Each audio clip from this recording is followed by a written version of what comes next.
Professor Marcos Cunha na área para o nosso projeto Fique em Casa Aprendendo da nossa plataforma Gonçalves Dias. Gente, é sempre um prazer imenso estar aqui com vocês, podendo compartilhar esse lindo conhecimento que é a nossa geografia. E lembra, graças a Deus, com a vacinação, estamos voltando, né, para a sala de aula, estamos voltando às nossas atividades, mas quando tu chega em casa, tu pode aí ligar na televisão, ligar na internet, buscar a plataforma Gonçalves Dias, no YouTube, no Instagram, tem também os nossos podcasts pela Rádio Timbira, galera, tá certo? Então, tudo aí ao teu alcance para que tu dê aquele up nos teus estudos e alcance os teus objetivos, porque essa é a nossa meta, essa é a nossa missão, o teu sucesso, beleza? Então nos procura lá. E hoje, galerinha, nós vamos ter aí uma aula muito importante, tá? Acerca da resolução de questões sobre os problemas socioeconômicos e conflitos no mundo contemporâneo.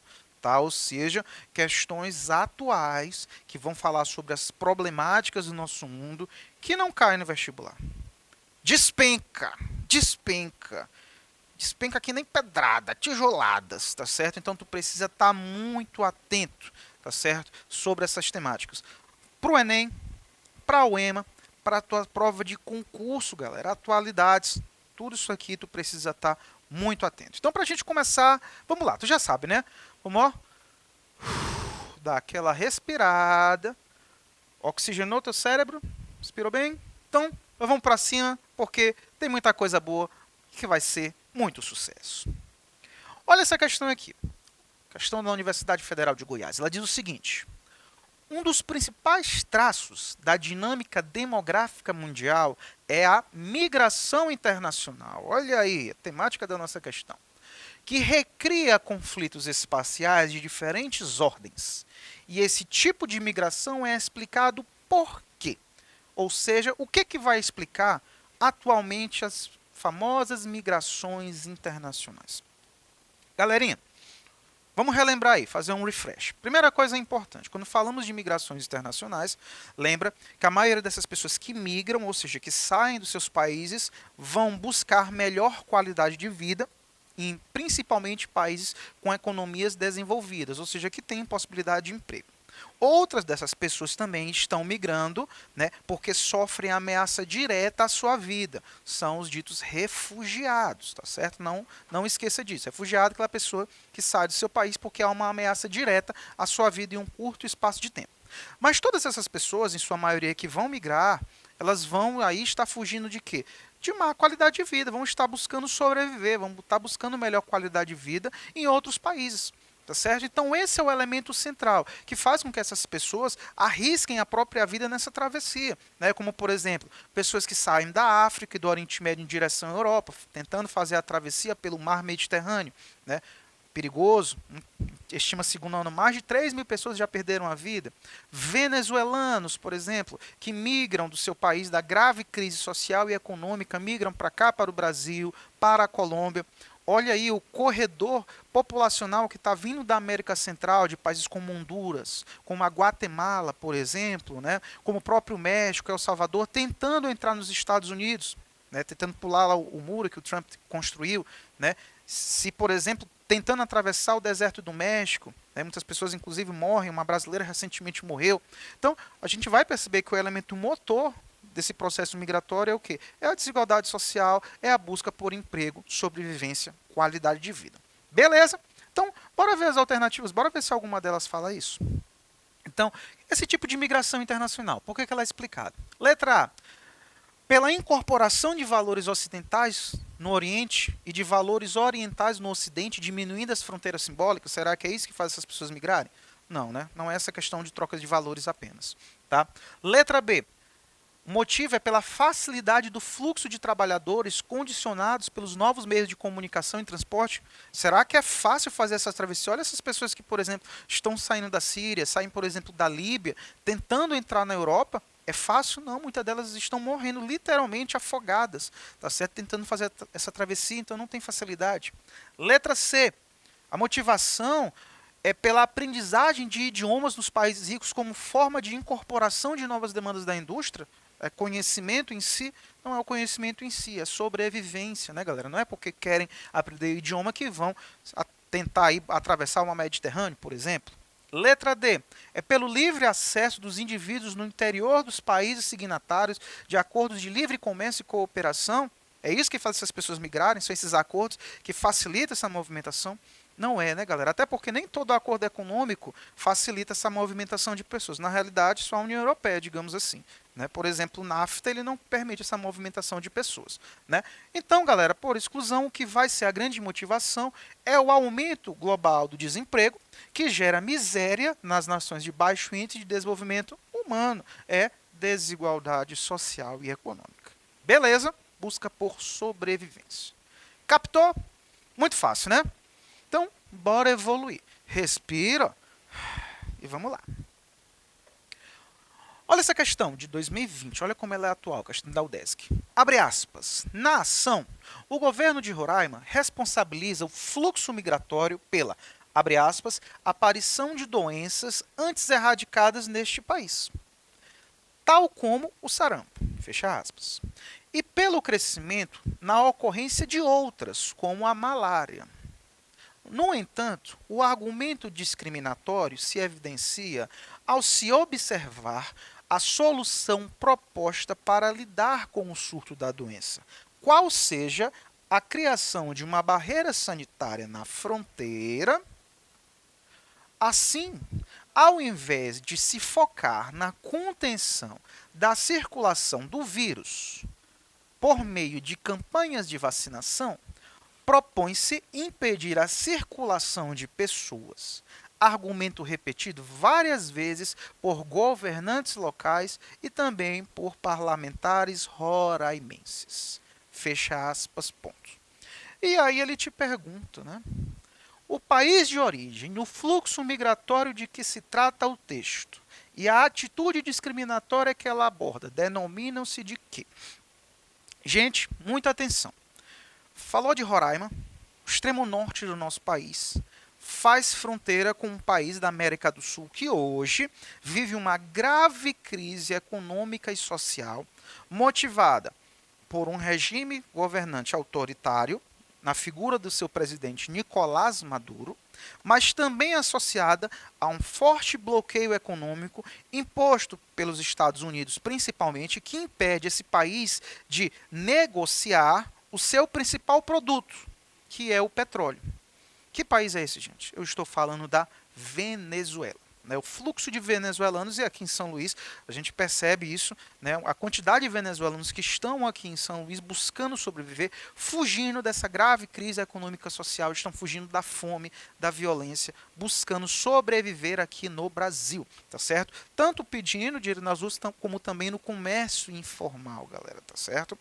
Essas pessoas, elas entram no Brasil através de Roraima por uma cidade chamada de Pacaraima. Tá? Muita atenção. E ao chegarem no estado de Roraima, se dirigem para a capital Boa Vista e depois eles vão se diversificando para outras regiões do nosso país. Tá certo? Então a gente já sabe. Qual é o país que fala? É Israel? Não é. Colômbia? Não é. Venezuela? Sim. Colômbia não, então é a Venezuela. Então ficamos entre a C e a D. E o autor ele fala muito bem que as medidas de contenção, ele cita o caso de doenças que estão voltando ao Brasil, estão sendo trazidas por esses venezuelanos. Né? Só que o governo, a reportagem, ele aborda que os governantes não estão buscando solucionar essa problemática através de campanhas, mas sim querendo barrar o fluxo de pessoas, ou seja, como se a problemática em si fosse simplesmente essas pessoas, ou seja, deixa aquele lá de fora. Quando falamos, galera, sobre a aversão a quem vem de fora, tá? Ou seja, deixa aquele lá. Nós estamos falando de um processo chamado de xenofobia, galera, tá certo? Muita atenção a esse termo. Xenofobia, aversão ao estrangeiro, a quem vem de fora. Então, a reportagem lá diz claramente que o governo e muitos políticos estão dizendo assim, olha, o problema são os venezuelanos, então deixa eles lá, porque a problemática vem dali, da Venezuela. Não vamos aqui tentar incluí-los, vacinar essas pessoas, tentar solucionar o problema de forma mais humanizada. Né? Vamos simplesmente barrar essas. Se essas pessoas morrerem na Venezuela. E aí? Né? Então, galera, sabemos. Então, vamos lá. O país de origem do fluxo é a Venezuela. Né? E a atitude discriminatória que o texto aborda, galera, se chama o quê? Xenofobia. Então a nossa alternativa é a letra E, galera, tá certo? Muita atenção. Só te deixo um adendo, tá?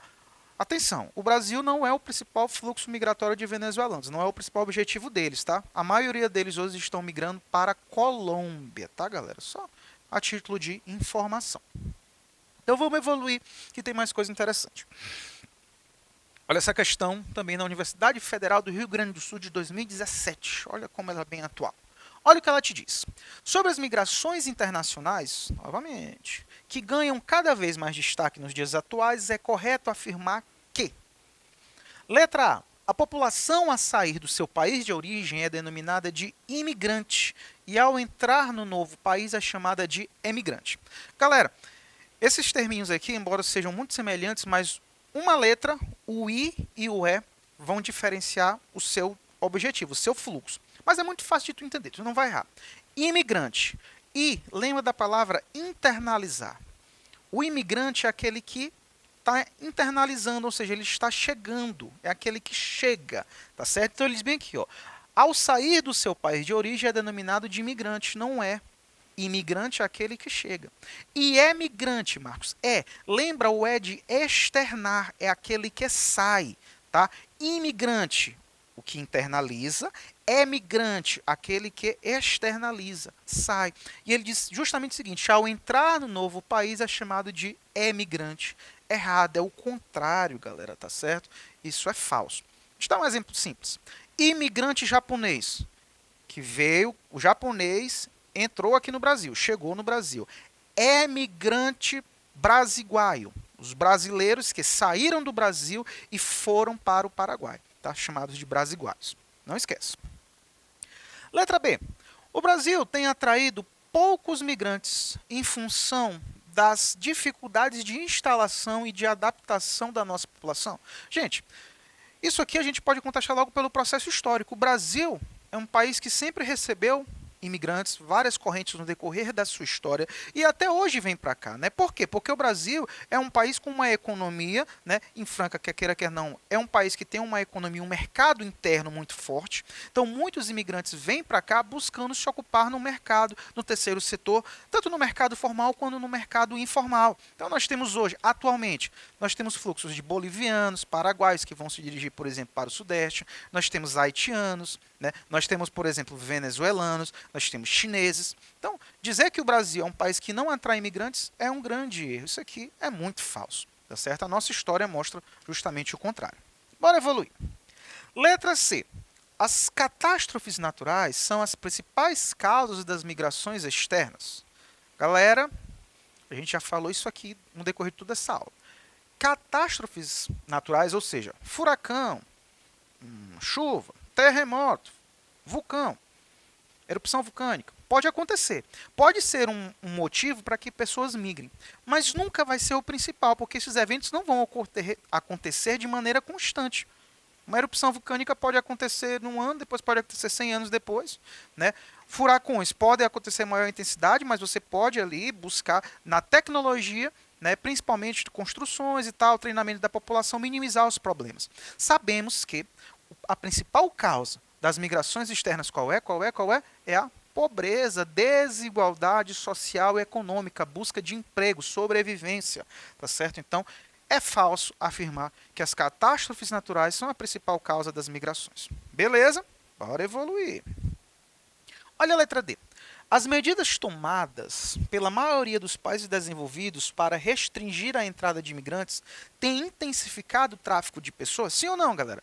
Quando, por exemplo, países como os Estados Unidos constroem muros, literalmente para impedir a entrada da sua população, né? Como, por exemplo, tu tem na parte de alguns países da União Europeia, né, se colocam militares para vigiar a fronteira. O que é que essas pessoas que estão buscando sobreviver, estão desesperadas, vão fazer? Elas vão buscar auxílio, principalmente em pessoas que vão tentar burlar a lei, né? Ou seja, esse é o chamado tráfico de pessoas.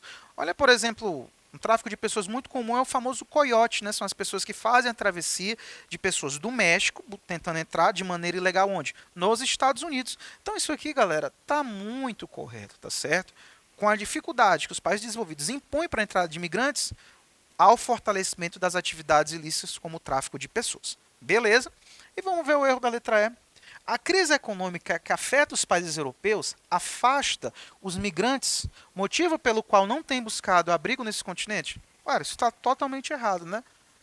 A Europa é o principal ponto, junto com os Estados Unidos, da busca dos imigrantes, né? Buscando melhor qualidade de vida. Beleza? Ó, respira. Bora evoluir que tem mais coisas. Olha essa questão da Urca, extremamente atual. Ela diz o seguinte: a Síria é um país estratégico, detentor de reservas de petróleo e de gás, com uma população heterogênea, incluindo xiitas e sunitas, alvos de uma guerra civil iniciada com o levante da Primavera Árabe no ano de 2011, completando 7 anos em março de 2018. Hoje fazem 10 anos aí da Guerra da Síria. E é definida pela Organização das Nações Unidas, a ONU, como uma guerra com, abre aspas, enorme rastro de tragédia, galera, tá? Infelizmente. E aí ele te pergunta, né, sobre o assunto pode ser considerado correto o quê? Vamos só pontuar alguns elementos aí importantes, galera, tá? Primeiramente, a Guerra da Síria, ela vai ser uma consequência do chamado movimento da Primavera Árabe. O que foi isso, Marcos? Rapidamente me falando. Foi um movimento, foi um levante popular, principalmente motivado por jovens, tá, de países árabes, de governos ditatoriais e corruptos. Né? Esses jovens estavam insatisfeitos, principalmente com a falta de perspectiva de qualidade de vida dessa população. Tá certo? Esse movimento ele começou inicialmente na Tunísia. Tá? E com a saída do seu governante, na época Ben Ali, esse movimento ele se espalhou por outros países árabes, chegando no Egito, chegando na Líbia, chegando na Síria e outros países, tá certo? Não esquece isso. Então ele vai te perguntar, né, sobre esse assunto, pode ser correto. Primeiro, a Primavera Árabe configura-se como um levante com anseios democráticos que tomou proporções nos países do Oriente Médio? Gente, muito correto, galera, tá? As populações que apoiaram a Primavera Árabe, a população jovem, eles queriam o quê? Democracia, qualidade de vida, oportunidades de emprego, né? E viam, principalmente na saída imediata dos seus governantes que estavam no poder, como por exemplo na Síria, galera, tá? A família Al-Assad está no poder desde a década de 70. Com a morte do pai, Hafez Assad, o filho, Bashar al-Assad, assume o poder em 2000, para vocês terem noção. E então, o poder vai passando de pai para filho, concentrando a riqueza na mão de poucos e, para grande parte da população, pobreza. Então, é isso que vai aí motivar essas pessoas a buscar a Primavera Árabe, tá certo? Então, isso aqui está muito correto. Segundo, os conflitos regionais do leste europeu foram desencadeados pela guerra civil na Síria? Galera, isso está errado, né? Por quê, Marcos? O conflito da Síria ele é uma consequência da Primavera Árabe, então ele não vai desencadear os conflitos regionais do leste europeu. Que conflitos são esses, Marcos? Por exemplo, nós temos ali a invasão da província da Crimeia. Né? Ali é uma problemática mais relativa à Rússia, que busca aí ampliar a sua dominação sobre o leste europeu, principalmente ali as riquezas do Cáucaso. Tá certo? Muita atenção no aspecto aí, principalmente na expansão da Rússia, né? Que busca se posicionar novamente no mundo aí como uma grande potência, principalmente econômica, militar e geopolítica. Tá? Então, isso aqui é falso. Terceiro, embora a guerra seja em solo sírio, existem apoiadores externos, tanto ao governo quanto aos rebeldes. Gente, muita atenção, para a gente finalizar com chave de ouro. Uma característica marcante da guerra da Síria atual é a presença de variados interessados, não apenas a população síria. Que interessados são esses, Marcos? Nós temos, por exemplo, os Estados Unidos, que estão apoiando ali o exército sírio que vai combater o Estado Islâmico, o grupo terrorista, tá certo? Nós temos ali, por exemplo, o apoio da Rússia, né, que apoia, por exemplo, as tropas do regime Bashar al-Assad, porque a Rússia é um grande parceiro comercial da Síria, vendendo armas.